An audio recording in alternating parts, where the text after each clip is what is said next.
Hello नमस्कार my dear students. आज के टॉपिक में हम लोग पीरियोडिक टेबल में जो डिफरेंट टाइप का हमारा एलिमेंट है उस एलिमेंट को जो हम इस रूप में सजा पाते हैं, अरेंज कर पाते हैं, उसके बारे में आज हम लोग डिटेल्स में जानकारी प्राप्त करेंगे। आज का जो हमारा टॉपिक है वो है valence electron, valence orbit, core electron और कोर ऑर्बिट। ये इसमें दो हमारा जो टॉपिक है ये बहुत ही इंपॉर्टेंट। इस दोनों टॉपिक के बारे में जो हम लोगों को देखना है, वैलेंस इलेक्ट्रॉन और वैलेंस ऑर्बिट, एक ऐसा टॉपिक है जिसके आधार पर हम लोग आसानी से ग्रुप, पीरियड और ब्लॉक का निर्धारण कर पाएंगे। यदि हम इन दो टॉपिक को स्पेशली समझ पाए तो हम आसानी से ग्रुप, पीरियड और ब्लॉक की कल्पना कर पाएंगे कि किस तरह से होता है। इसलिए आइए इस दो टॉपिक को हम लोग बेहतरीन ढंग से समझने की कोशिश करते हैं, अच्छे ढंग से जानने की कोशिश करते हैं कि ये हमारा valence electron, valence orbit, core electron और कोर ऑर्बिट क्या होता है। हमारा जो ये पहला टॉपिक है वैलेंस इलेक्ट्रॉन, तो आइए हम लोग वैलेंस इलेक्ट्रॉन के बारे में चर्चा करें। वैलेंस इलेक्ट्रॉन क्या होता है इसके बारे में देखते हैं। वैलेंस इलेक्ट्रॉन संयोजी इलेक्ट्रॉन, हम लोग कहते हैं। इसकी जो डिफिनीशन अगर देना चाहते हैं तो डिफिनीशन हम इस तरह से दे सकते हैं कि किसी भी परमाणु के अंतिम कक्ष में, किसी भी परमाणु के अंतिम कक्ष में उपस्थित, किसी परमाणु के अंतिम कक्ष में उपस्थित कुल इलेक्ट्रॉन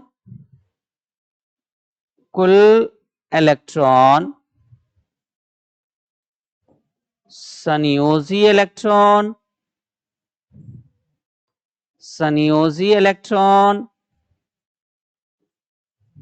या वैलेंस इलेक्ट्रॉन, जिसे शॉर्ट में हम लोग VE कहते हैं, कहा जाता है। हमारा डेफिनेशन है किसी परमाणु के अंतिम कक्ष में उपस्थित कुल इलेक्ट्रॉन संयोजी इलेक्ट्रॉन कहलाता है। अब ये जो संयोजी इलेक्ट्रॉन है, इस संयोजी इलेक्ट्रॉन को हम लोग, ये जो हमारा संयोजी इलेक्ट्रॉन है, इस संयोजी इलेक्ट्रॉन को हम लोग आसानी से इलेक्ट्रॉनिक कन्फेक्शन के आधार पर समझ सकते हैं। ये हमारा इलेक्ट्रॉनिक कन्फेक्शन, इसके बारे में हम लोगों ने पिछले ही क्लास में काफी डिटेल्स में जानकारी लिया था कि इलेक्ट्रॉनिक कन्फेक्शन किस तरह से हम लोग निकालते हैं। और जब इलेक्ट्रॉनिक कन्फेक्शन निकालते हैं तो उसमें हम लोगों ने देखा था कि इस फॉर्मूला का उपयोग, एक और हम लोगों ने ट्रिक भी बताया था कि किस तरह से हम लोग कर लेते हैं। तो सबसे पहले हमारा इलेक्ट्रॉन 1s में, फिर 2s में, 2p, 3s में, 3p, 4s, इसी क्रम में हमारा इलेक्ट्रॉन प्रवेश करता है। हम आज वैलेंस इलेक्ट्रॉन के बारे में देख रहे हैं, तो कैसे निकालेंगे देखते हैं। जैसे हमारा ये मान लेते हैं कि ये सोडियम है, सोडियम की परमाणु संख्या 11 है। इसका इलेक्ट्रॉनिक विन्यास क्या होगा? 1s2, 2s2, 2p6 और 3s1। हमारा जो ये सोडियम है, इस सोडियम की परमाणु संख्या 11, तो इसका जब इलेक्ट्रॉनिक विन्यास करेंगे तो ये होगा 1s2, 2s2, 2p6 और 3s1। तो हम यहाँ देख पाते हैं, अगर बस इस पॉइंट्स को हम लोग समझ लें तो आसानी से हमारा ये जो टॉपिक वैलेंस इलेक्ट्रॉन है इसको समझ लेंगे। ये जो 1 लिखा हुआ है ये ऑर्बिट के बारे में बता रहा है, ये कक्ष या कक्षा के बारे में बताता है, सेल के बारे में बताता है। यहाँ जो 2 लिखा हुआ है, यहाँ जो 2 लिखा हुआ है ये दूसरे कक्ष के बारे में, और ये जो 3 लिखा हुआ है ये तीसरे कक्ष के बारे में बता रहा है। तीसरे कक्ष, यहाँ 1, 2, 3 हमारे पास 3 कक्ष है, तो स्वाभाविक है कि पहला, दूसरा और तीसरा कक्ष में अंतिम कक्ष की जब हम चर्चा करेंगे, अंतिम कक्ष के बारे में जब हम जानेंगे तो कहेंगे कि हमारा जो अंतिम कक्ष है वो है 3s। अंतिम कक्ष कौन सा हो जाएगा? 3s हो जाएगा। और 3s में जो उपस्थित इलेक्ट्रॉन है, क्योंकि हमारा डिफिनीशन ही है किसी भी परमाणु के अंतिम कक्ष में उपस्थित कुल इलेक्ट्रॉन, तो अंतिम कक्ष में जो कुल इलेक्ट्रॉन है वो हो जाएगा 1। अंतिम कक्ष में जो कुल इलेक्ट्रॉन है वो हो जाएगा 1। तो हम आसानी से कह सकते हैं कि इसका जो वैलेंस इलेक्ट्रॉन है वह 1 होगा। इसका जो वैलेंस इलेक्ट्रॉन है वो क्या हो जाएगा? 1 हो जाएगा। अब हम देखते हैं, यहाँ पे एग्जाम्पल के तौर पे एक दूसरा एल्युमिनियम ले लेते हैं। एल्युमिनियम का जब देखते हैं परमाणु संख्या 13 के आधार पर इलेक्ट्रॉनिक विन्यास, तो ये होगा 1s2, 2s2, 2p6, 3s2 और 3p1, है ना। यहाँ देखिए 1s, 2s 2p 3s 3p, है ना। तो 3ps के बाद हमारे पास 3p में भी एक इलेक्ट्रॉन बच रहा है। तो अब हम क्या देख पा रहे हैं कि पहले कक्ष में 2 इलेक्ट्रॉन, दूसरे कक्ष में 8 इलेक्ट्रॉन, और ये रहा हमारा तीसरा कक्ष। इस तीसरे कक्ष में कुल 3 इलेक्ट्रॉन है। इस तीसरे कक्ष में कुल 3 इलेक्ट्रॉन है, और इस 3 इलेक्ट्रॉन के आधार पर हम आसानी से कह सकते हैं कि इसका जो वैलेंस इलेक्ट्रॉन होगा वो हो जाएगा 3। इसका जो वैलेंस इलेक्ट्रॉन हो जाएगा वो हो जाएगा 3। तो आपने क्या देखा कि किसी भी परमाणु के अंतिम कक्ष में, ये जो हमारा अंतिम कक्ष है यहाँ पे देख रहे थे, ये अंतिम कक्ष के रूप में 3, तो अंतिम कक्ष में जितना इलेक्ट्रॉन होगा वही उसका वैलेंस इलेक्ट्रॉन हो जाएगा। तो इस प्रकार हम किसी भी तत्व का आसानी से उसके परमाणु संख्या के आधार पर इलेक्ट्रॉनिक विन्यास कर उसके संयोजी इलेक्ट्रॉन को प्राप्त कर सकते हैं। ऐसे सिंपली हम लोग एक छोटा सा यहाँ पे एक डायग्राम बनाकर एक ट्रिक ध्यान रखेंगे कि यदि हम लोग वैलेंस इलेक्ट्रॉन निकालना चाह रहे हैं तो वैलेंस इलेक्ट्रॉन निकालने के क्रम में हमें ध्यान रखना है कि यदि s का इलेक्ट्रॉन, यहाँ पे हम लोग देखते हैं यदि s का इलेक्ट्रॉन है तो ऑर्बिटल कौन सा ले रहे हैं और हम लोग किस तरह से उसके वैलेंस इलेक्ट्रॉन की कल्पना करेंगे। यहाँ वैलेंस इलेक्ट्रॉन देख रहे हैं और यहाँ पे देख रहे हैं कि ऑर्बिटल कौन सा, ऑर्बिटल यहाँ पे कौन सा आ जाता है। तो यदि पहला में s ऑर्बिटल का, s ऑर्बिटल है तो s ऑर्बिटल के कुल इलेक्ट्रॉन, s ऑर्बिटल के कुल इलेक्ट्रॉन उसके वैलेंस इलेक्ट्रॉन हो जाएंगे। तो यहाँ पे s ऑर्बिटल के कुल इलेक्ट्रॉन यानी या तो 1 हो जाएगा या 2 हो जाएगा। p ऑर्बिटल की अगर चर्चा करते हैं तो p ऑर्बिटल में s और p दोनों को जोड़ दिया जाएगा। p ऑर्बिटल में s और p दोनों को जोड़कर हम उसका वैलेंस इलेक्ट्रॉन बना लेंगे। यदि d ऑर्बिटल की कल्पना करते हैं तो d ऑर्बिटल में s और d दोनों को जोड़कर हम उसका वैलेंस इलेक्ट्रॉन बनाएंगे, और f ऑर्बिटल में हम s और f दोनों को जोड़कर उसका वैलेंस इलेक्ट्रॉन बना लेते हैं। तो हमें ये टेबल को निश्चित रूप से ध्यान रखना है कि जब हम लोग वैलेंस इलेक्ट्रॉन निकालने जाएंगे तो इलेक्ट्रॉनिक विन्यास करने के क्रम में जो हमारा ऑर्बिटल मिलेगा, लास्ट ऑर्बिटल जो होगा, जैसे कि यहाँ हमने देखा कि लास्ट ऑर्बिटल हमारा s है, यहाँ पे लास्ट ऑर्बिटल हमारा p है, तो लास्ट ऑर्बिटल s है, इसके आधार पर हमने कह दिया कि इसका इलेक्ट्रॉन 1, वैलेंस इलेक्ट्रॉन 1 होगा। लेकिन यहाँ p है तो ऐसी स्थिति में यह p क्या करेगा, s के इलेक्ट्रॉन को भी ऐड करेगा, यहाँ 2 और 1 3, तो इस आधार पर यहाँ पे इसका वैलेंस इलेक्ट्रॉन हो रहा है 3, यहाँ पे इसका वैलेंस इलेक्ट्रॉन हो रहा है 1। ठीक उसी तरह से हम एक चार्ट, एक ट्रिक के रूप में उसको याद रखने के लिए, ब्रेन में तैयार रखने के लिए और जल्दी से बनाने के लिए हम लोग एक टेबल देखते हैं। इस टेबल पे क्या करते हैं, यदि ऑर्बिटल s है तो s ऑर्बिटल के केस में ये ध्यान रखना है कि s ऑर्बिटल के केस में s में जो इलेक्ट्रॉन है वही उसका वैलेंस इलेक्ट्रॉन होगा। तो s में या तो 1 होगा या 2 हो जाएगा। अगर p ऑर्बिटल है, लास्ट में आप देख रहे हैं कि p ऑर्बिटल, जैसा कि यहाँ दिख रहा था p ऑर्बिटल, तो यदि लास्ट में p ऑर्बिटल है तो ऐसी स्थिति में s और p दोनों का इलेक्ट्रॉन जोड़कर हम उसके वैलेंस इलेक्ट्रॉन की कल्पना करते हैं। तो जब s और p दोनों को जोड़कर करेंगे तो निश्चित है कि ये वैलेंस इलेक्ट्रॉन आएगा 3 हो जाएगा, या 4 या 5 है, या 6 हो जाएगा, 7 हो जाएगा, या 8 हो जाएगा, है ना। तो 3 4 5 6 7 8 हो जाएगा। अब आइए यदि d की कल्पना करते हैं तो हमारा यदि d ऑर्बिटल है, ऐसी स्थिति में वैलेंस इलेक्ट्रॉन s और t दोनों को जोड़कर हमारा ये वैलेंस इलेक्ट्रॉन हो जाएगा। तो हम जानते हैं कि s में 2 इलेक्ट्रॉन तो 2 से आगे होगा, तो इस तरह से यहाँ हो जाएगा 3 4 5 6 7 8 9 10 11 12 होता चला जाएगा। और f की चर्चा जब हम लोग करते हैं तो f में क्या देखते हैं, f के पास जैसे लास्ट में f ऑर्बिटल आ गया तो s और f दोनों को जोड़ेंगे और दोनों को जोड़कर हम लोग बनाएंगे यहाँ पे क्या, इसके वैलेंस इलेक्ट्रॉन। जैसे यहाँ s 2 है ही तो ये भी शुरू करेंगे 3 से 4 5 6 करते करते हम लोग आगे बढ़ते चले जाएंगे, है ना। तो उम्मीद करते हैं आप वैलेंस इलेक्ट्रॉन यानी संयोजी इलेक्ट्रॉन के बारे में जान पाए होइएगा।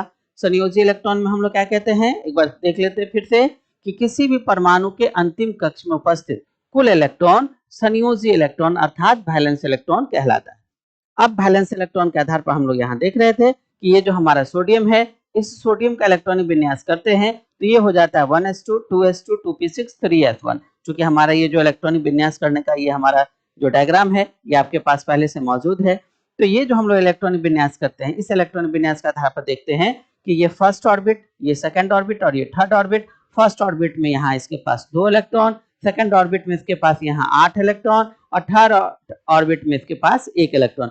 अंतिम ऑर्बिट जो है इसका, अंतिम कक्ष जो है इसका, ये 3s है। ऐसी स्थिति में इसका जो वैलेंस इलेक्ट्रॉन होगा वो हो जाएगा 1।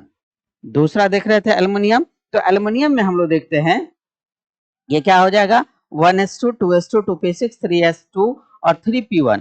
तो इस स्थिति में हमारे पास अंतिम कक्ष में जो कुल इलेक्ट्रॉन है 2 1 3, तो यहाँ पर वैलेंस इलेक्ट्रॉन हो जाएगा 3। और इसीलिए हमने आपको एक टेबल भी दिया। इस टेबल में आपने देखा कि ये जो टेबल है, इस टेबल में यदि ऑर्बिटल लास्ट ऑर्बिटल s हो तो वैलेंस इलेक्ट्रॉन s के इलेक्ट्रॉन होंगे, लास्ट ऑर्बिटल p हो तो वैलेंस इलेक्ट्रॉन s और p के होंगे, d हो अगर लास्ट ऑर्बिटल तो s और d के वैलेंस इलेक्ट्रॉन होंगे, और यदि लास्ट ऑर्बिटल f हो तो वैसी स्थिति में वैलेंस इलेक्ट्रॉन s और f दोनों के इलेक्ट्रॉन को जोड़कर उसके वैलेंस इलेक्ट्रॉन की कल्पना की जाएगी, उसके वैलेंस इलेक्ट्रॉन को हम लोग देखेंगे। आइए हम कुछ और एग्जाम्पल की सहायता से हम लोग समझने की कोशिश करते हैं। क्योंकि हम लोगों ने s ऑर्बिटल का एग्जाम्पल देखा, p ऑर्बिटल का भी एग्जाम्पल देखा, एक दो और p ऑर्बिटल का एग्जाम्पल लेकर हम लोग देखते हैं। जैसे हम लोग यहाँ ले लेते हैं फास्फोरस। फास्फोरस की परमाणु संख्या जो है वो हो जाएगा 1s2 2s2 2p6 3s2 और 3p3। क्योंकि फास्फोरस की जो परमाणु संख्या है वो 15 है, तो यहाँ हो जाएगा 1s2 2s2 2p6 3s2 और 3p3। ऐसी स्थिति में लास्ट ऑर्बिट हमारा 3 है और 3 में जो टोटल इलेक्ट्रॉन है, 3 में जो टोटल इलेक्ट्रॉन यानी 2 और 3 5 हो गया। ऐसी स्थिति में हम कह सकते हैं कि अंतिम कक्ष में इसके पास 5 इलेक्ट्रॉन, तो इसका वैलेंस इलेक्ट्रॉन कितना हो जाएगा 5। तो यहाँ आपने देखा कि s और p दोनों को जोड़ दिया गया। अगर हम यहाँ पे एग्जाम्पल के तौर पे क्लोरीन ले लेते हैं, क्लोरीन का एटॉमिक नंबर 17 है, तो ये हो जाएगा 1s2 2s2 2p6 3s2 और 3p5। तो जैसे ही हम लोग इसका इलेक्ट्रॉनिक कन्फिगरेशन कंप्लीट करते हैं तो देखते हैं कि फर्स्ट ऑर्बिट में 2, सेकंड ऑर्बिट में 8 और थर्ड ऑर्बिट में यानी तीसरे कक्ष में यहाँ पे हो जाएगा 7। तो इसका जो वैलेंस इलेक्ट्रॉन है वह हो जाएगा 7। इसका जो वैलेंस इलेक्ट्रॉन है वो क्या हो जाएगा 7 हो जाएगा। तो हमने s का देखा, p का देखा। अब देखते हैं कोई ऐसा एग्जाम्पल जिसमें अंतिम कक्ष में, अंतिम ऑर्बिटल के रूप में, अंतिम कक्ष नहीं अंतिम ऑर्बिटल के रूप में d हो, और d के आधार पर हम लोग कैसे वैलेंस इलेक्ट्रॉन देखेंगे। आइए हम लोग इसके बारे में थोड़ा सा देखते हैं। तो एक ऐसा एग्जाम्पल लेते हैं, जैसे मान लेते हैं यहाँ पे ले लेते हैं मैग्नीज, और मैग्नीज की परमाणु संख्या 25 होती है, ये हम सभी जानते हैं। तो इसका ये इलेक्ट्रॉनिक विन्यास करके देखते हैं। ये हो जाएगा 1s2 2s2 2p6 3s2 3p6 4s2 और 3d। चलिए देख लेते कितना हुआ, 2 2 4 6 10 10 20 5 25। तो इस तरह से मैग्नीज का इलेक्ट्रॉनिक विन्यास हो गया 1s2 2s2 2p6 3s2 3p6 4s2 और 3d5। अब हम क्या देख पा रहे हैं कि हमारा जो लास्ट ऑर्बिटल वो हमारा d है, और इससे पहले हमने जो पढ़ा है उसमें टेबल में हमने स्पष्ट किया कि जब लास्ट में d ऑर्बिटल आ जाए तो लास्ट में d ऑर्बिटल के स्थिति में हम लोग क्या करेंगे, s और d दोनों के इलेक्ट्रॉन को जोड़ के उसके वैलेंस इलेक्ट्रॉन को डिटरमाइन करेंगे। तो यहाँ पे हम देख रहे हैं कि d ऑर्बिटल और d ऑर्बिटल से ठीक पहले आया है s ऑर्बिटल हमारा। इस ऐसी स्थिति में वैलेंस इलेक्ट्रॉन जो हम लोग देखेंगे वो वैलेंस इलेक्ट्रॉन इन दोनों के इलेक्ट्रॉन को जोड़कर, अर्थात जैसे ही हम इन दोनों के इलेक्ट्रॉन को जोड़ते हैं तो ये हो जाएगा 5 2 7। इसीलिए इसका वैलेंस इलेक्ट्रॉन कितना होगा, 7 हो जाएगा। वैलेंस इलेक्ट्रॉन कितना हो जाएगा, 7 हो जाएगा, है ना। इसी तरह से हम ले लेते हैं यहाँ पर किसी और के बारे में, जैसे हमारा ये Zn है, तो Zn में हम लोग देखते हैं ये 30 है, तो 30 में ये देखिए 1s2 2s2 2p6 3s2 3p6 4s2 और ये रहा 3d10। ये क्या हो जाएगा, 3d10। अब आइए इसमें देखते हैं, यहाँ भी वही हाल हो रहा है कि लास्ट में हमारा d ऑर्बिटल है। d ऑर्बिटल के कारण s और d दोनों के इलेक्ट्रॉन को जोड़कर हम वैलेंस इलेक्ट्रॉन की कल्पना करेंगे, तो ये हो जाएगा 12। इसीलिए यहाँ पे वैलेंस इलेक्ट्रॉन हो जाएगा 12। यहाँ पे वैलेंस इलेक्ट्रॉन हो जाएगा 12। परंतु ऑक्टेट रूल के अनुसार जब हम ऑक्टेट रूल में देखते हैं तो वहां पे हम देख पाते हैं कि हमारा जो वैलेंसी होता है वो या तो 1 2 3 होता है या 4 होता है। नहीं, वैलेंसी हमारा 4 से ज्यादा नहीं होता है। और वहां हम ये भी देखते हैं कि यहाँ लॉस और गेन ऑफ इलेक्ट्रॉन को ही वैलेंसी कहते हैं, या शेयर ऑफ इलेक्ट्रॉन को ही वैलेंसी कहते हैं। ऐसी स्थिति में यदि 12 वैलेंस इलेक्ट्रॉन होता है तो हमारा शेयर या लॉस गेन की स्थिति थोड़ी सी ब्रेकअप होती है। इसीलिए हम लोग यहाँ क्या कर रहे हैं, जैसा देखिए यहाँ एक अपवाद रूप में जब हमारा डी ऑर्बिटल फुल फिल्ड हो जाए, जब हमारा डी ऑर्बिटल फुल फिल्ड हो जाए, तो वैसी स्थिति में डी ऑर्बिटल जब हमारा क्या हो जाए, फुल फिल्ड हो जाए, तो फुल फिल्ड की स्थिति में जस्ट उसके पहले जो प्रयुक्त किया गया है यानी एस ऑर्बिटल का ही इलेक्ट्रॉन हमारा वैलेंस इलेक्ट्रॉन होगा। तो हम यहाँ कह सकते हैं कि यहाँ जो वैलेंस इलेक्ट्रॉन हो जाएगा वो 2 हो जाएगा, क्योंकि हमारा डी ऑर्बिटल फुल फिल्ड है। तो ऐसी स्थिति में उससे ठीक पहले जो एस ऑर्बिटल में प्रयुक्त 2 इलेक्ट्रॉन है वही हमारा वैलेंस इलेक्ट्रॉन हो जाएगा, है ना। तो इस तरह से हम लोगों ने एस ऑर्बिटल को देखा, पी ऑर्बिटल को देखा, डी ऑर्बिटल को देखा। हम इसी प्रकार से जब एफ ऑर्बिटल के केस में भी जाएंगे तो आसानी से एस और एफ दोनों के इलेक्ट्रॉन को जोड़कर हम उसके वैलेंस इलेक्ट्रॉन की कल्पना करेंगे, है ना। जैसे हम लोग कोई एग्जाम्पल ले लेते हैं, यहाँ पर जैसे ही हम लोग चर्चा करते हैं, एक एग्जाम्पल ले लेते हैं डी और एफ ऑर्बिटल का लेते हैं।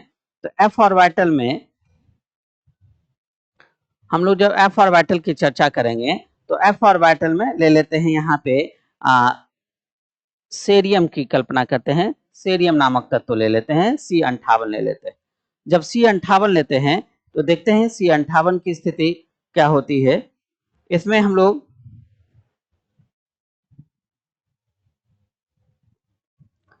C58 की स्थिति में हम लोग देखते हैं कि ये जो हमारा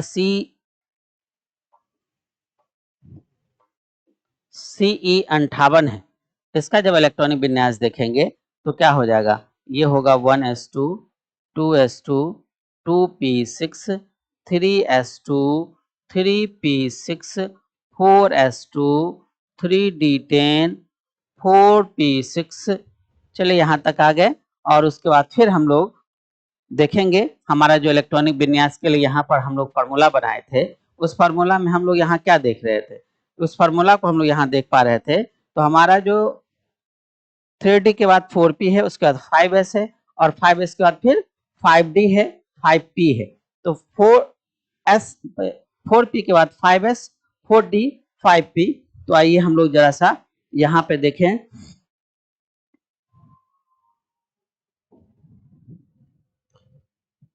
4s2 3d10 4p6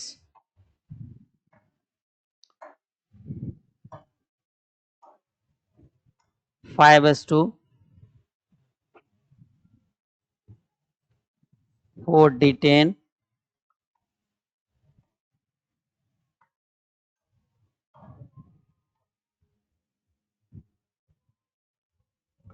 और 4d10 के बाद 5p6।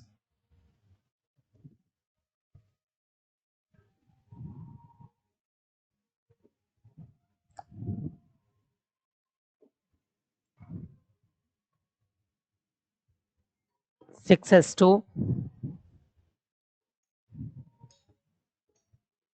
और 4f।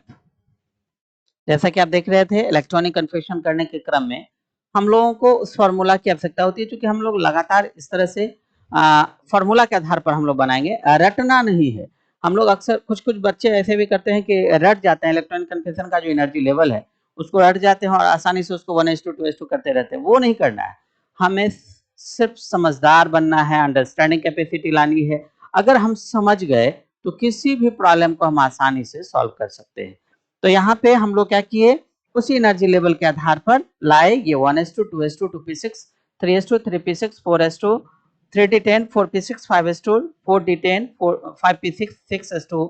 और देखते हैं इसका कितना बचा, 10 20 30 38 48 54 56 और 2 58। तो इस तरह से हम देख रहे हैं कि ये जो हमारा सीरियम है 58, इसमें लास्ट ऑर्बिटल के रूप में हमारा एफ आ गया। लास्ट ऑर्बिटल के रूप में क्या आ गया, एफ आ गया। और हम इससे पहले वाली तालिका में बताए थे कि जब एफ ऑर्बिटल आ जाएगा लास्ट में, तो वैलेंस इलेक्ट्रॉन निकालने के लिए हम लोग को क्या करना होगा, एस और एफ दोनों को जोड़ देना है। एस और एफ दोनों को जोड़ देना है। जैसे ही हम लोग दोनों को जोड़ेंगे तो ये हो जाएगा 4, अर्थात इसका जो वैलेंस इलेक्ट्रॉन हो जाएगा वो हो जाएगा 4। इसका जो वैलेंस इलेक्ट्रॉन हो जाएगा वो क्या हो जाएगा, 4। तो इस तरह से आप लोगों ने देखा कि वैलेंस इलेक्ट्रॉन हम जब भी निकालेंगे तो वैलेंस इलेक्ट्रॉन निकालने में बस एक ही चीज ब्रेन में सेट रखना है कि किसी भी परमाणु के अंतिम कक्ष में जो कुल इलेक्ट्रॉन है वह उसका वैलेंस इलेक्ट्रॉन है। जब इलेक्ट्रॉनिक कन्फिग्रेशन के आधार पर लास्ट ऑर्बिटल के रूप में एस आ जाए तो एस में जो इलेक्ट्रॉन होंगे वही उसके वैलेंस इलेक्ट्रॉन होंगे। यदि पी आ जाए तो एस और पी दोनों के इलेक्ट्रॉन को जोड़कर हम उसका वैलेंस इलेक्ट्रॉन बनाएंगे। यदि डी आ जाए तो एस और डी के इलेक्ट्रॉन को जोड़कर उसका वैलेंस इलेक्ट्रॉन बनाएंगे। और एफ आ जाए तो एस और एफ दोनों के इलेक्ट्रॉन को जोड़कर हम उसका वैलेंस इलेक्ट्रॉन बनाते हैं। ठीक है, तो इस तरह से आप वैलेंस इलेक्ट्रॉन को आसानी से समझ पाए होइएगा। यह हम उम्मीद करते हैं कि आप आसानी से देख पाए होइएगा, समझ पाए होइएगा कि वैलेंस इलेक्ट्रॉन हमारा क्या है। अब आइए देखते हैं हम लोग, नेक्स्ट हमारा है वैलेंस ऑर्बिट क्या है। तो जब वैलेंस इलेक्ट्रॉन समझ गए तो आसानी से हम वैलेंस ऑर्बिट भी समझ सकते हैं। वैलेंस ऑर्बिट अर्थात अंतिम कक्ष। तो इस और टॉपिक को हम लोग बस सिंपली पिछले ही एग्जाम्पल से, जैसे हम लोग लिए थे सोडियम Na है और यहाँ पर हम उस सोडियम के आधार पर लिख सकते हैं 1s2 2s2 2p6 और 3s1। तो हम यहाँ क्या देख रहे हैं, हमारा ये पहला कक्ष, ये दूसरा कक्ष और ये तीसरा कक्ष। तो 3 हमारे पास कक्ष है। तो संयोजी कक्ष की चर्चा हो रही है, वैलेंस ऑर्बिट की चर्चा हो रही है, अर्थात अंतिम कक्ष ही संयोजी कक्ष होगी। तो इसका हम लोग इस तरह से डिफिनेशन दे सकते हैं। यहाँ पे आप डिफिनेशन इस तरह से दे सकते हैं कि किसी भी परमाणु के अंतिम कक्ष को, किसी परमाणु के अंतिम कक्ष को संयोजी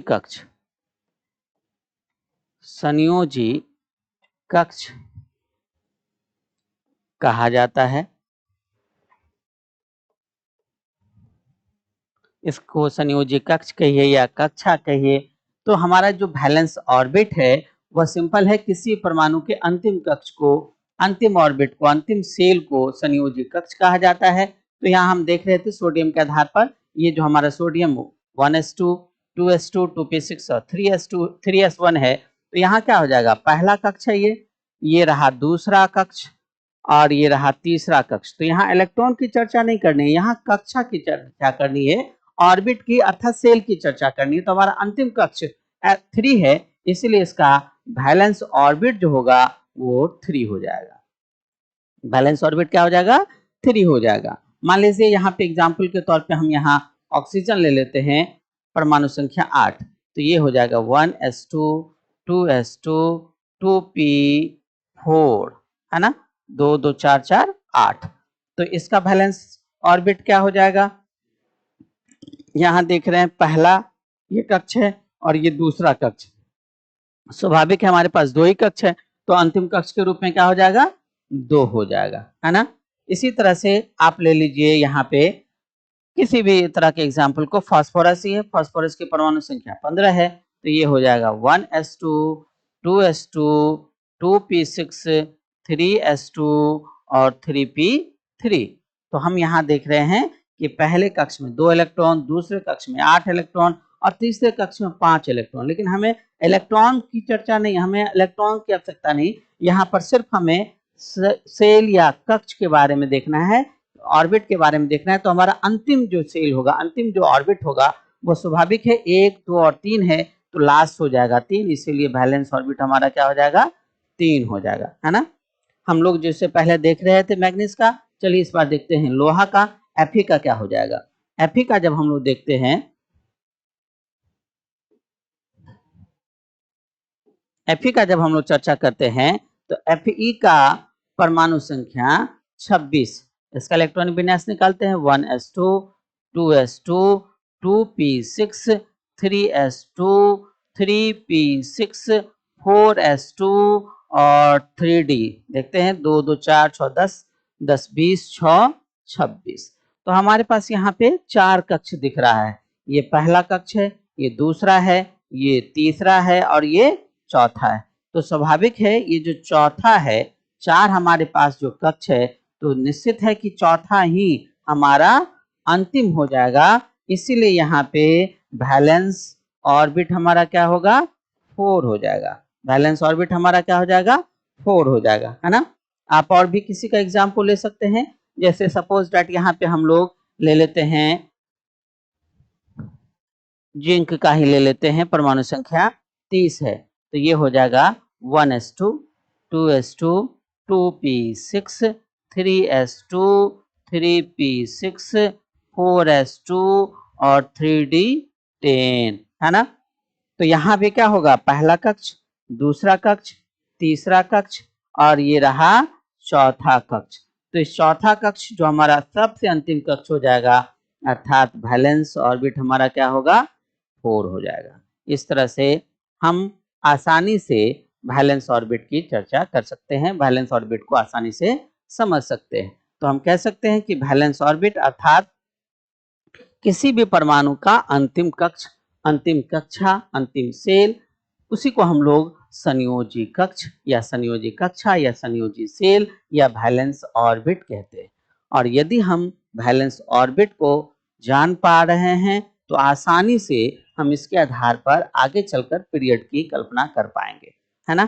तो इस तरह से हमने क्या देखा, अंतिम कक्ष, सिर्फ दिमाग में रखना है, अंतिम कक्ष ही हमारा क्या है, वैलेंस ऑर्बिट है। और अंतिम कक्ष में यह ध्यान रखना है, ऐसा नहीं कि यहाँ पर 3d आ गया है और यहाँ पे 4 ऐसे तो अंतिम में 3 है, ऐसा नहीं सोचना है। यहाँ यह देखना है कि 1 2 3 और 4 कक्ष हमारे पास आया है, तो स्वाभाविक है कि जो चौथा कक्ष होगा वही हमारा वैलेंस ऑर्बिट होगा। तो चलिए हम लोगों ने दो टॉपिक को देखा, वैलेंस सेल को देखा, वैलेंस इलेक्ट्रॉन को देखा और दूसरा वैलेंस ऑर्बिट को देखा। अब हम लोग आते हैं तीसरे टॉपिक पे, ये है कोर इलेक्ट्रॉन क्या होता है, इसके बारे में आज हम लोग चर्चा करते हैं कि कोर इलेक्ट्रॉन क्या होता है।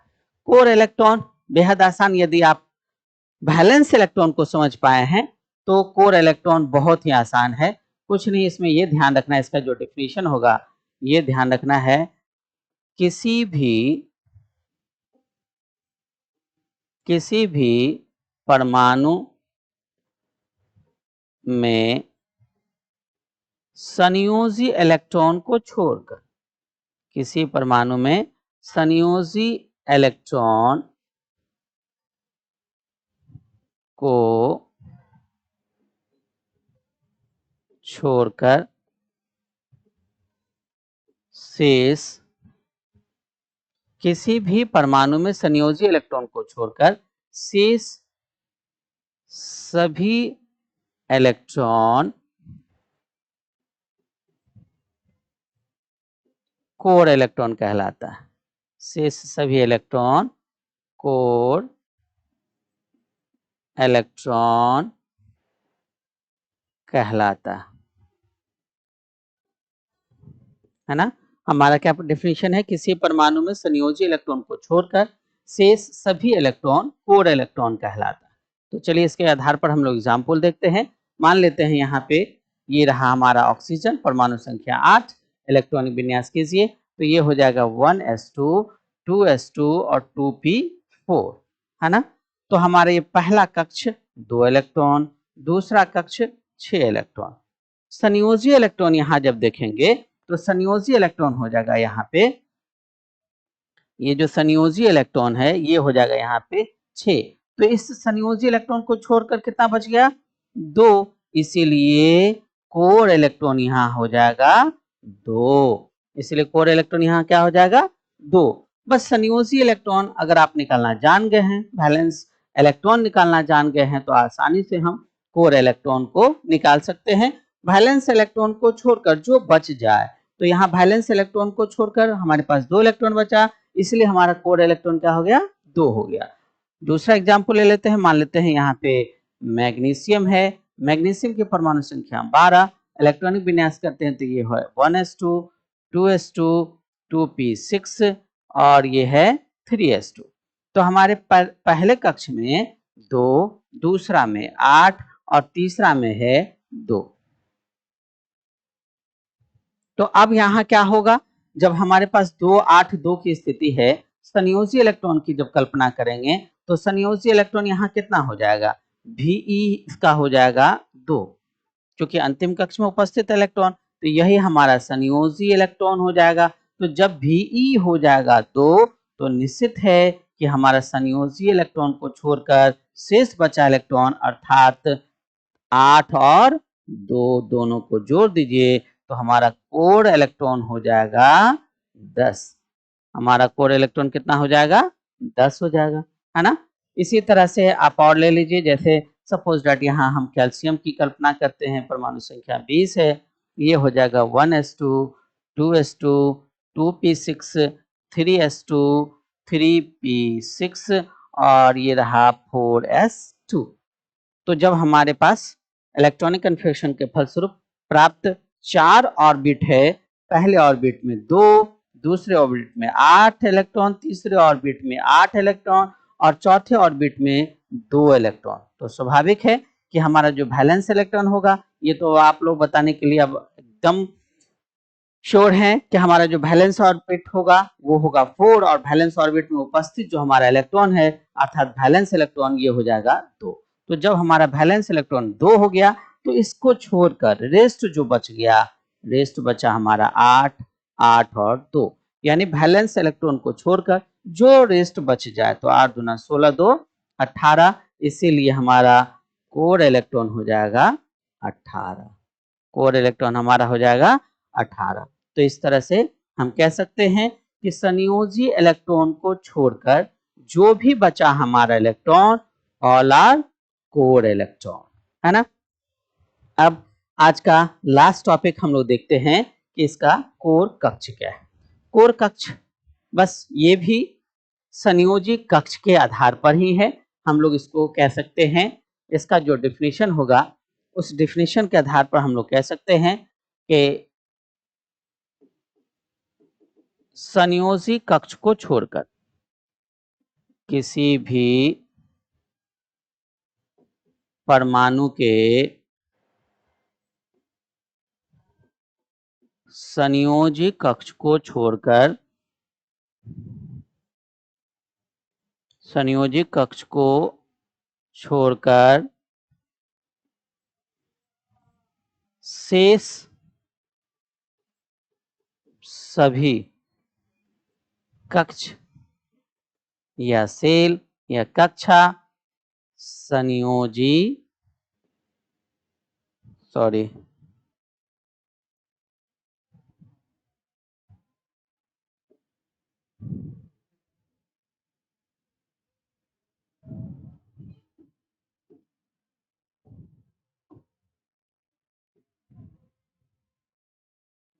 कोर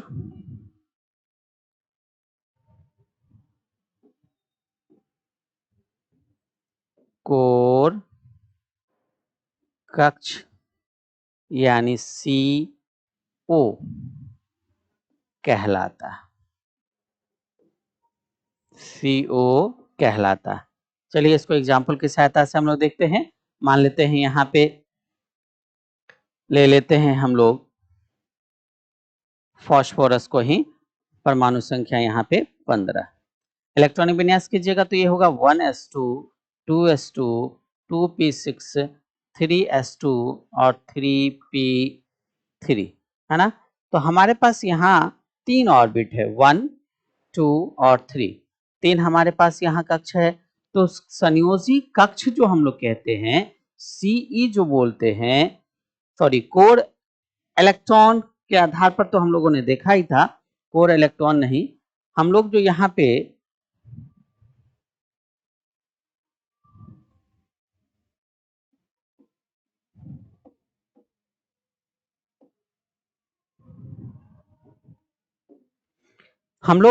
पे वैलेंस ऑर्बिट देखे थे, उस वैलेंस ऑर्बिट को यहाँ देखिए। तो वैलेंस ऑर्बिट हमारे पास 1 2 3 है, तो वैलेंस ऑर्बिट हमारा क्या हो जाएगा, 3 हो जाएगा। इसीलिए यहाँ पे वैलेंस ऑर्बिट VO हमारा हो जाएगा 3।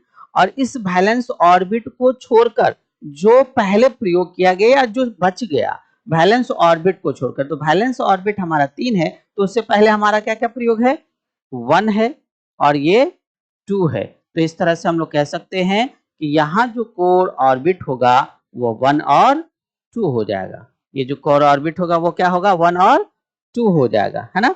उसी तरह से आप सिंपल सा एक छोटा और इससे भी छोटा लेते हैं, नाइट्रोजन 1s2 2s2 2p3, है ना, 2 2 4 3 7।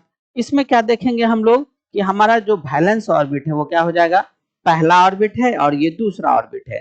तो पहले और दूसरे ऑर्बिट में स्वाभाविक है कि बैलेंस ऑर्बिट 2 होगा, यानी संयोजी इलेक्ट्रॉन अंतिम जो कक्ष होगा वो अंतिम कक्ष हमारा क्या हो जाएगा, 2 हो जाएगा। जब अंतिम कक्ष 2 होगा तो उससे पहले या बचा हुआ क्या बचा, CO क्या हो जाएगा, इसका 1 हो जाएगा, CO क्या हो जाएगा, 1 हो जाएगा। तो इस उदाहरण से स्पष्ट है कि किसी भी परमाणु के संयोजी कक्ष को छोड़कर शेष सभी कक्ष कोर कक्ष कहलाता है। हाँ, एक चीज ध्यान रखना होगा, हमारे पास 2 ऐसे तत्व हैं, हाइड्रोजन और हीलियम, ये ध्यान रखना होगा। इसका जब इलेक्ट्रॉनिक विन्यास कीजिएगा तो ये होगा 1s1 और इसका इलेक्ट्रॉनिक विन्यास कीजिएगा तो ये होगा 1s2। तो यहाँ पर एक ही कक्ष है, जब एक ही कक्ष है तो सुने होइएगा, अकेला मियाँ की करिहा कब्र खोदिहा की कानिहा, नहीं, यहाँ एक ही है। तो एक की स्थिति में हम लोग क्या करेंगे, या तो सिर्फ संयोजी इलेक्ट्रॉन की कल्पना करेंगे, संयोजी कक्ष की कल्पना करेंगे, नहीं, या हम लोग कोर इलेक्ट्रॉन या कोर ऑर्बिट की कल्पना करेंगे। लेकिन हमारे साथ क्या है, यदि संयोजी इलेक्ट्रॉन नहीं होगा तो इलेक्ट्रॉन के ट्रांसफर की हम लोग कल्पना ही नहीं कर पाएंगे। इसलिए यहाँ पे अपवाद है कि यहाँ पे ये हमारा जो 2 तत्व ऐसा है जिसके पास सिर्फ संयोजी इलेक्ट्रॉन होता है, कोर इलेक्ट्रॉन होता ही नहीं है। तो यहाँ पे इसका संयोजी इलेक्ट्रॉन 1 होगा और संयोजी कक्ष 1 होगा। यहाँ पे इसका संयोजी इलेक्ट्रॉन 2 होगा और संयोजी कक्ष 2 होगा।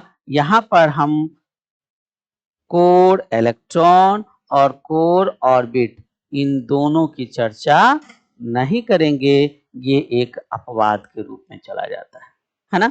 तो चलिए हम लोगों ने देखा, हमारा जो मूल रूप से आज का जो टॉपिक था उसके बारे में हम लोगों ने डिटेल्स में जानने की कोशिश की। अंतिम में हम लोग एक बार सभी को एक बार रिवाइज करते हुए बढ़ते हैं। देखा हमने कि आज का जो हमारा टॉपिक था वो था valence electron, valence orbit, valence core electron और कोर ऑर्बिट। इसमें हम लोगों ने चर्चा करते हुए सबसे पहले समझने की कोशिश की कि वैलेंस इलेक्ट्रॉन क्या होता है। ये बहुत ही इंपॉर्टेंट टॉपिक है, वैलेंस इलेक्ट्रॉन क्या होता है। तो इसमें आपने देखा कि वैलेंस इलेक्ट्रॉन अर्थात किसी परमाणु के अंतिम कक्ष में उपस्थित कुल इलेक्ट्रॉन संयोजी इलेक्ट्रॉन है। इसमें आपने डिटेल्स में जाना कि ये जो हमारा संयोजी इलेक्ट्रॉन है वो आसानी से स्टेबल के आधार पे हम जान सकते हैं कि यदि s ऑर्बिटल लास्ट में देखना है, लास्ट क्या है हमारा, तो यदि लास्ट में ये जो लास्ट ऑर्बिटल है वो s आ जाए तो s के इलेक्ट्रॉन को संयोजी इलेक्ट्रॉन कहेंगे। यदि p आ जाए तो s और p को दोनों को जोड़कर कहेंगे। यदि d आ जाए तो s और d दोनों को जोड़कर कहेंगे। और यदि f आ जाए तो s और f दोनों को जोड़कर हम लोग संयोजी इलेक्ट्रॉन की कल्पना करते हैं। ये जो हमारा संयोजी इलेक्ट्रॉन है, यदि हम इसको अच्छे ढंग से समझ पाए हैं और बेहद आसान है, अंतिम कक्ष के इलेक्ट्रॉन को, तो यहाँ आप देख रहे हैं अंतिम कक्ष में 1 है, यहाँ अंतिम कक्ष में 2 1 3 है, तो आसानी से हम इसके चर्चा को समझ पा रहे हैं, है ना। इसमें जो थोड़ा सा कुछ क्लिष्ट पॉइंट है इसको भी हमने यहाँ पे अगले एग्जाम्पल की सहायता से समझाने की कोशिश किया। यहाँ पे देखिए, यहाँ पे वैलेंस इलेक्ट्रॉन हमारा लास्ट ऑर्बिट जो है वो 3 है, तो 2 और 3 दोनों मिलकर हमारा वैलेंस इलेक्ट्रॉन जो है वो हमारा वैलेंस इलेक्ट्रॉन 5 हो जाएगा, है ना। यहाँ पे p है और s है, तो लास्ट में p आ रहा है, तो s और p दोनों को जोड़कर तो हमारा वैलेंस इलेक्ट्रॉन 7 हो जाएगा। मैग्नीज के केस में हमने देखा कि यहाँ पे हमारा जो लास्ट ऑर्बिट है वो हो जाएगा 3, लेकिन यहाँ लास्ट में देख रहे हैं हम 3 है, ऑर्बिट के रूप में देखेंगे तो 4 है, लेकिन ऑर्बिटल हमारा d है, तो d की स्थिति में s और d दोनों को जोड़ देंगे, s और d दोनों को जोड़े तो हमारा ये क्या हो गया, 7 हो गया। यहाँ पे Zn के केस में आपने देखा कि Zn के केस में s और d दोनों को जोड़ते हैं तो 12 हो जाता है, तो वैलेंस इलेक्ट्रॉन 12 होना चाहिए। लेकिन नियम है कि जैसे ही d ऑर्बिटल फुल फिल्ड हो जाए तो वैसी स्थिति में उसके जो निकटवर्ती लास्ट हैं यानी s है, उसी के इलेक्ट्रॉन को हम वैलेंस इलेक्ट्रॉन कहेंगे, इसीलिए हमारा यहाँ पे 2 हो जाएगा, है ना। और सेरियम के केस में दैट मीन्स f ऑर्बिटल के केस में हमने क्या देखा कि वैलेंस इलेक्ट्रॉन s और f दोनों को जोड़ दिए, तो यहाँ पर हमारा वैलेंस इलेक्ट्रॉन कितना हो गया, 4 हो गया, है ना। इसके बाद आइए, इसके जस्ट बाद के टॉपिक को हम लोगों ने देखा, हमारा जो ये वैलेंस ऑर्बिट है, तो वैलेंस ऑर्बिट को हम क्या कह रहे हैं, किसी भी परमाणु के अंतिम कक्ष को संयोजी कक्ष कहते हैं। अंतिम कक्ष तो देख लेंगे, ये हमारा 1, ये ध्यान रखेंगे हमारा जो अंतिम कक्ष के रूप में, तो ये हमारा पहला कक्ष है, ये दूसरा कक्ष है और ये तीसरा कक्ष है, तो स्वाभाविक है कि अंतिम कक्ष के रूप में हमारा 3 होगा, इसीलिए संयोजी कक्ष हमारा क्या है, 3 है। यहाँ पर इस एग्जाम्पल में देख रहे हैं, ऑक्सीजन में देख रहे हैं, तो यहाँ पे हमारे पास 2 ही ऑर्बिट है, पहला और ये रहा दूसरा, तो ये दूसरा जो है, इसलिए वैलेंस ऑर्बिट हमारा क्या हो जाएगा, 2 हो जाएगा। फास्फोरस के केस में हमारा अंतिम 3 हो जाएगा और लोहा के केस में हमारा अंतिम 4 हो जाएगा, है ना। Zn के केस में भी हमारा अंतिम क्या हो जाएगा, 4 हो जाएगा। तो इस तरह से हम लोगों ने अंतिम कक्ष को भी जाना कि अंतिम कक्ष क्या होता है, और उसके बाद आइए हम लोग कोर इलेक्ट्रॉन को जानने की कोशिश की कि कोर इलेक्ट्रॉन क्या होता है। तो यदि वैलेंस इलेक्ट्रॉन और वैलेंस ऑर्बिट समझ जाते हैं तो उसके बाद कोर इलेक्ट्रॉन और कोर ऑर्बिट में कुछ नहीं है, सिंपली हम लोग कह सकते हैं कि कोर इलेक्ट्रॉन अर्थात संयोजी इलेक्ट्रॉन को छोड़कर जो बच जाए वह कोर इलेक्ट्रॉन है ना। तो यहाँ पर हम देखें इस एग्जाम्पल में कि यहाँ पे 1s2 2s2 2p4 हो रहा है, तो यहाँ पे हमारा जो संयोजी इलेक्ट्रॉन है वो 6 है, तो स्वाभाविक इस 6 को छोड़कर जो बच गया अर्थात कोर इलेक्ट्रॉन हमारा 2 हो जाएगा। इस मैग्नीज के केस में वैलेंस इलेक्ट्रॉन हमारा 2 है, तो इस 2 को छोड़कर जो बच गया वो रेस्ट हमारा कोर इलेक्ट्रॉन हो जाएगा। ठीक उसी तरह से कैल्शियम के केस में यहाँ पे हमारा जो वैलेंस इलेक्ट्रॉन है वो 2 है, यानी अंतिम कक्ष में जो 2 इलेक्ट्रॉन उपस्थित है वही हमारा वैलेंस इलेक्ट्रॉन होगा। तो जब ये 2 है तो यहाँ पे हमारा कोर इलेक्ट्रॉन क्या हो जाएगा, 18 हो जाएगा, है ना। इसके बाद हम लोगों ने लास्ट टॉपिक के रूप में कोर कक्ष देखा कि कोर कक्ष क्या होता है।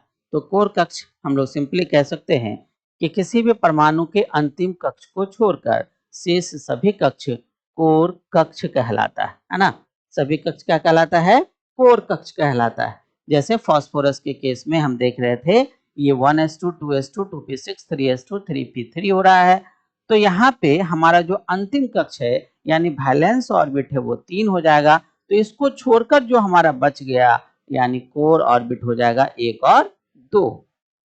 नाइट्रोजन के केस में हमने देखा कि यहाँ पर ये 1s2 2s2 2p3, तो वैलेंस ऑर्बिट हमारा 2 है, तो कोर ऑर्बिट के रूप में हो जाएगा 1, है ना। यहाँ पे अपवाद के रूप में हाइड्रोजन और हीलियम है जिसमें 1s1 और 1s2 यानी एक ही कक्ष होता है, एक ही सेल है इसके पास में, ऐसी स्थिति में इसका वैलेंस इलेक्ट्रॉन 1 है, वैलेंस ऑर्बिट 1 है।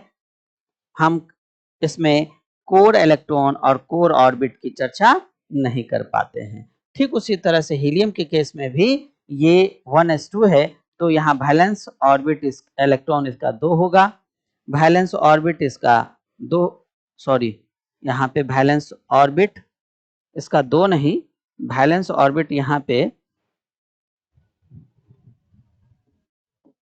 वैलेंस ऑर्बिट यहाँ पे 2 नहीं, चूंकि इसके पास एक ही है तो ये 1 हो जाएगा। वैलेंस ऑर्बिट क्या हो जाएगा? 1 हो जाएगा, है ना।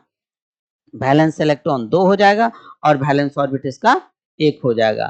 कोर ऑर्बिट और कोर इलेक्ट्रॉन की चर्चा यहाँ पे नहीं होगी। तो ऐसा करते हैं, हम लोग एक लास्ट एग्जाम्पल के रूप में एक छोटा सा एग्जाम्पल लेते हैं और उसकी सहायता से चारों को एक बार देख लेते हैं। यहाँ पे एग्जाम्पल के रूप में हम लोग ले लेते हैं, जैसे हमारा ये फ्लोरीन है, फ्लोरीन की परमाणु संख्या 9 है, ये है 1s2 2s2 2p5, है ना। ये हो जाएगा 2 2 4 5 9। अब हम देखते हैं, हमारे ये पहला कक्ष है और ये दूसरा कक्ष है, तो वैलेंस इलेक्ट्रॉन यहाँ क्या होगा? वैलेंस इलेक्ट्रॉन क्या हो जाएगा? 5 2 7। क्यों? क्योंकि लास्ट हमारा जो अंतिम कक्ष है, उस अंतिम कक्ष में कुल उपस्थित इलेक्ट्रॉन, तो अंतिम कक्ष में कुल उपस्थित इलेक्ट्रॉन, क्योंकि अंतिम कक्ष ये होगा पहला और ये दूसरा, तो अंतिम कक्ष हमारा दूसरा हो जाएगा। तो दूसरा में कितना इलेक्ट्रॉन है? तो 5 2 7, इसलिए VE हो गया 7। और जब VE हो गया 7 तो इसी पर निकाल दीजिए CE को भी, यानी कोर इलेक्ट्रॉन को। तो अंतिम कक्ष के इलेक्ट्रॉन को छोड़कर जो बच गया, तो यहाँ पर 2 बच गया, तो CE हो जाएगा 2।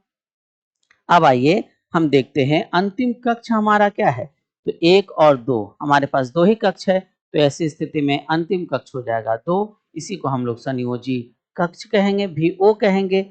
और संयोजी कक्ष को छोड़कर जो बच गया वो हमारा हो जाएगा कोर कक्ष, अर्थात CO हो जाएगा हमारा 1।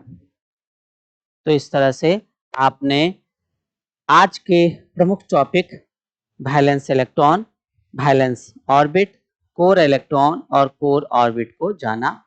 हम उम्मीद करते हैं कि आप लोगों ने बारीकी से इसको समझा होगा, जाना होगा। यदि किसी तरह का कोई प्रॉब्लम इसके बाद भी आपको समझ में आए तो आप हमारे कमेंट सेक्शन में जाकर कमेंट कर सकते हैं, बता सकते हैं, और नेक्स्ट वीडियो में हम पूरी उम्मीद करेंगे उस प्रॉब्लम को सॉल्व करने की। आगे का जो हमारा वीडियो होगा उसमें हम देखेंगे इसी चारों पर आधारित ग्रुप, पीरियड और ब्लॉक के बारे में कि क्या होता है। धन्यवाद।